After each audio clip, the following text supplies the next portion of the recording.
El hambre desayuna miedo y el miedo al silencio aturde las calles. El miedo amenaza. Si usted ama, tendrá sida. Si fuma, tendrá cáncer. Si respira, tendrá contaminación. Si bebe, tendrá accidentes. Si come, tendrá colesterol. Si habla, tendrá desempleo. Si camina, tendrá violencia. Si piensa, tendrá angustia. Si duda, tendrá locura.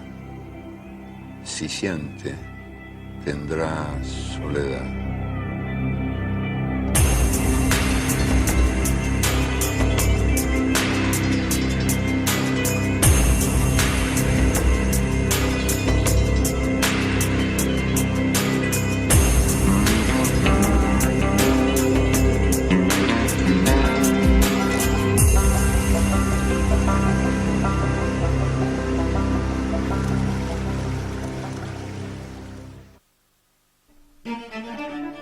Los que trabajan tienen miedo de perder el trabajo y los que no trabajan tienen miedo de no encontrar nunca trabajo.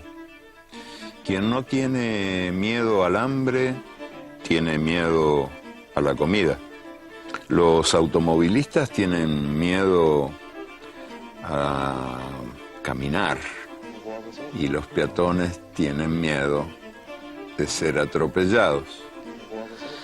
La democracia tiene miedo de recordar y el lenguaje tiene miedo de decir. Los civiles tienen miedo a los militares tienen miedo a la falta de armas, las armas tienen miedo a la falta de guerras.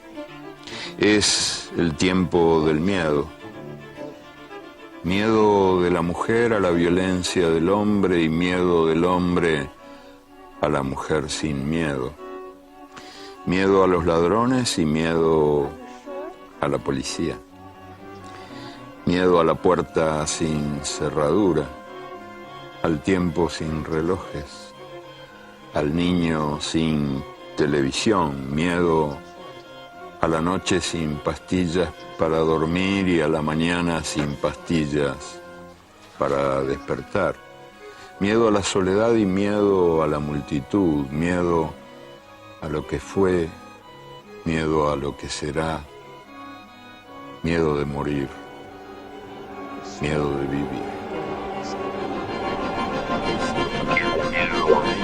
Tiempo de miedo.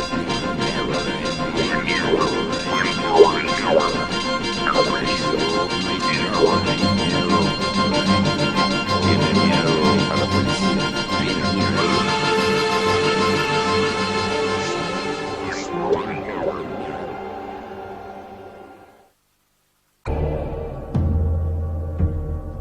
Corría el año 1964 y el dragón del comunismo internacional abría sus 7 fauces para comerse a Chile.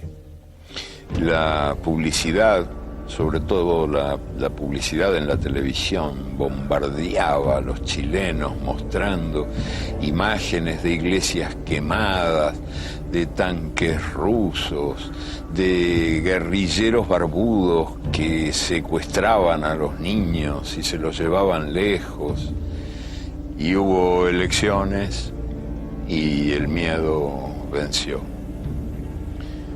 Y Salvador Allende, el candidato derrotado, me contó qué era lo que más le había dolido de esa experiencia dolorosa.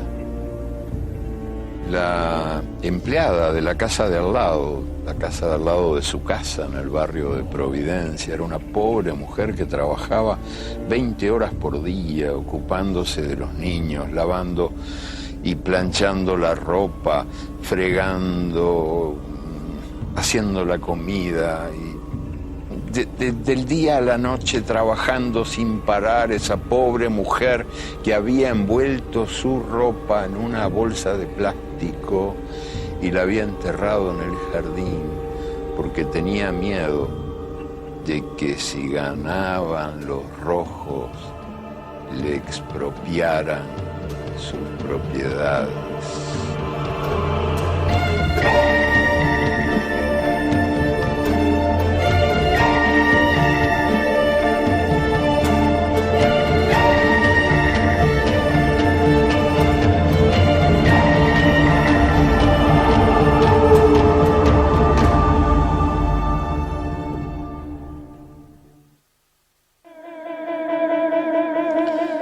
Durmiendo nos vio. En el sueño de Elena estábamos los dos haciendo fila con muchos otros pasajeros en algún aeropuerto, quién sabe cuál, porque todos los aeropuertos son más o menos iguales. Y cada pasajero llevaba una almohada bajo el brazo, rumbo a una máquina que nos esperaba. Pasaban las almohadas bajo la máquina y la máquina leía los sueños de la noche anterior. Era una máquina detectora de sueños peligrosos para el orden público.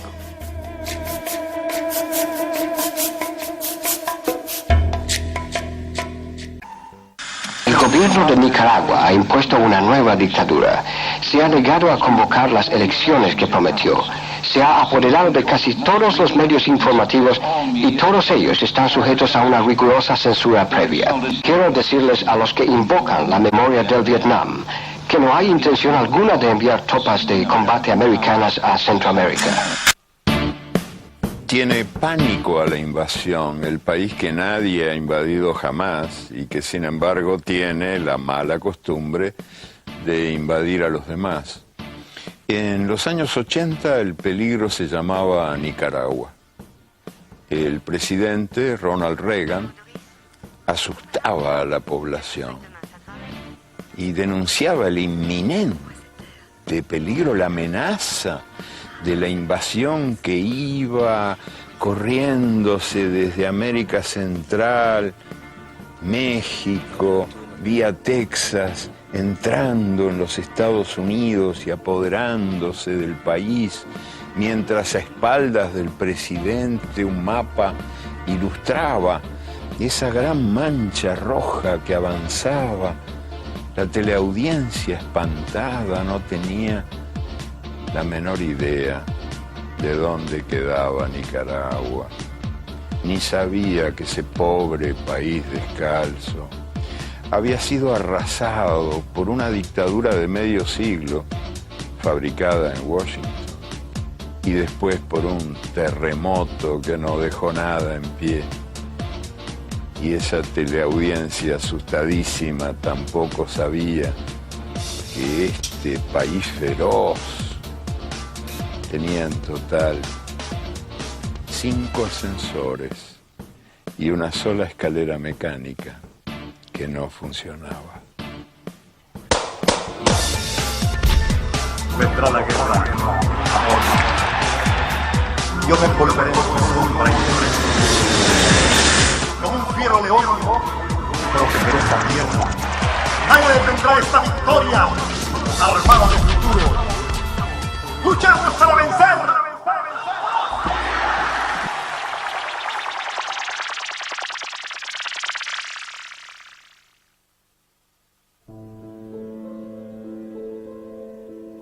Hace ya algunos siglos, Martín Lutero advirtió que Satán no está solamente entre los moros, entre los turcos, sino que habita nuestra propia casa, que Satán está en el pan que comemos y en el agua que bebemos. Y pasaron los siglos y así siguió siendo. Y en el año 1982, el demonio tuvo la osadía de visitar al Papa en el Vaticano.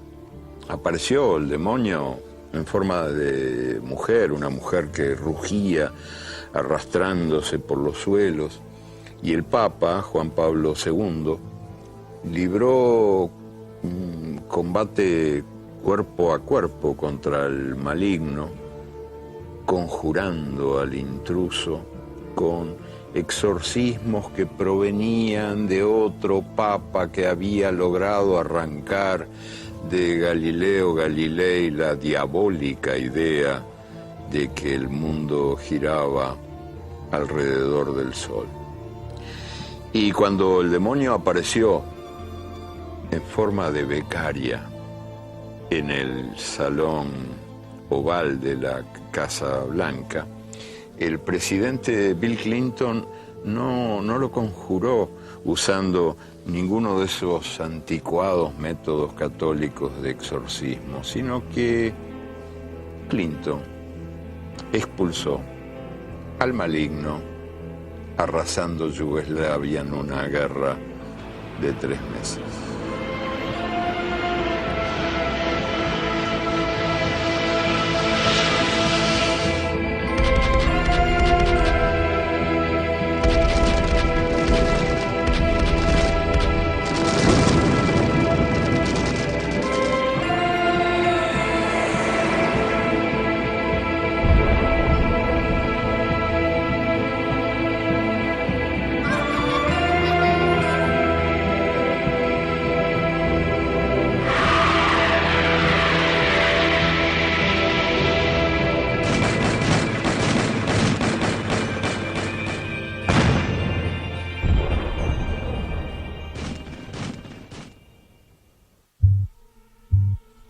Las guerras se venden mintiendo, como se venden los autos. Son operaciones de marketing y la opinión pública es el target. En el año 1964, el presidente Lyndon Johnson denunció que los vietnamitas habían atacado 2 buques de los Estados Unidos en el Golfo de Tonkin. Y entonces el presidente Johnson invadió Vietnam. Cuando ya la guerra había destripado a una gran multitud de vietnamitas, en su mayoría mujeres y niños, el ministro de Defensa de Johnson, Robert McNamara, confesó que el ataque del Golfo de Tonkin nunca había existido. Los muertos no resucitaron. Y en marzo del año 2003, el presidente George Bush denunció que Irak estaba a punto de aniquilar el planeta con sus armas de destrucción masiva. Eran, según él, las armas más letales jamás inventadas.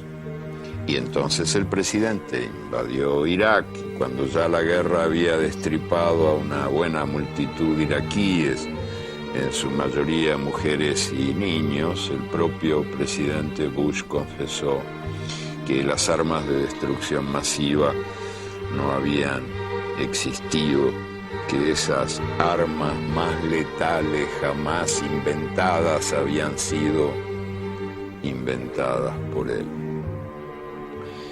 Cuando hace ya unos cuantos años mi mamá me daba instrucciones para vivir, entre otras cosas me aseguró que la mentira tenía patas cortas. Pero la mentira tiene patas larguísimas, porque en las elecciones siguientes, el pueblo recompensó al presidente Bush reeligiéndolo.